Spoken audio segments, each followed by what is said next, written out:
Now that we're waiting for the summer split to kick off the league season again, let's take a look at a team that we haven't really talked about during the spring season.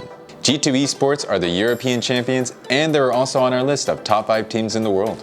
With a unique playing style and players that have played together for a long time, I think that they could compete with any of the top teams in Asia. And while Fnatic and Origin are giving them some competition in Europe, it's expected that they'll still continue to dominate in the summer split. So who exactly are the players on this team? And are they good potential picks for your board? Let's find out. Going up, yeah, going up, going up, going up, going up, yeah, going up, going up. While the Avengers have Captain America to lead the charge, G2 have their own Cap. Psst. So far he's won 6 LEC titles, and he will definitely go down in history as one of the top European players of all time. The Danish mid laner is loyal to the team's strategies and, like his other teammates, strong enough individually to hold the lane by himself. He finished the regular season with a KDA of 6.58 and 3.84 in the playoffs. The most consistent killer in the squad, he's gotten more than 5 kills in all the games in the playoffs. So should you pick him for your board? Definitely. Cap's stats are so strong, he seems like a no-brainer for most games. Since he's a natural-born killer, choosing him for the kill tile is the most natural way of playing him. Next up is MickeyX. Plays the role of support and is arguably the best one in the league. Finished a strong spring season, even taking the MVP title in the finals. And who can't forget how he almost sniped the Nexus by himself against Mad in the regular season. An overall KDA of 4.89 in the spring season makes him the 3rd most productive player on the team. But the reason you should put him on your board is because he's the easiest player to play from this team. As the role of support usually plays out, MickeyX mainly scores assists during a game, an average of 13.75 assists per game in the playoffs and 12.97 overall in the spring season.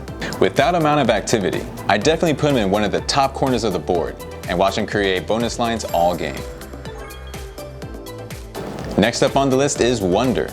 The team's top laner is by many also looked at as the best top laner in the league. With great mechanics, he is strong enough to hold the lane by himself. In the spring season, however, he did not perform that well stats-wise, and in that aspect, was the weakest player on the team. A KDA of 3.51 is a step below his fellow teammates. And while that doesn't fairly represent his qualities as a player, it is important to be aware of when you pick him for your board. I would be a little careful picking him too often for my board. He tends to play from a wide variety of champions, and depending on who he picks, it will affect his stats. If you play Soraka or Nico, you can expect a solid assist number, and in those cases, he will be a valuable pick for your board. Next up, Perks. The Croatian mid laner first gained prominence as an impressive mid laner. However, in the 2019 season, he switched to the bottom lane to make room for mid laner Caps as he was being signed onto the team. Despite dominating in the bottom lane, Perks has reluctantly switched back to the mid lane and Caps to the bottom lane. It shouldn't make a difference since Perks is known for being a great versatile player.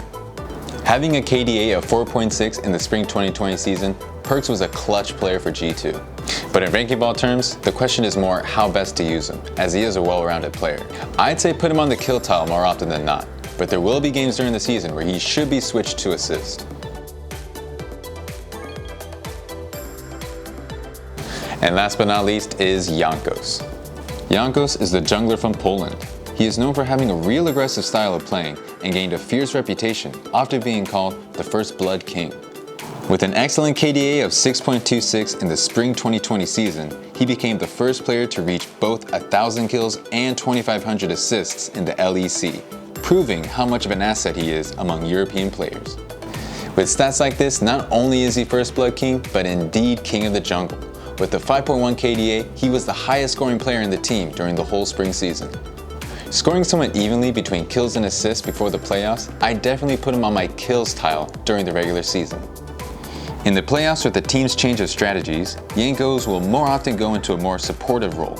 So in the playoffs, I would make the switch and play him in the assist tile and put him in the same line as his teammate MickeyX.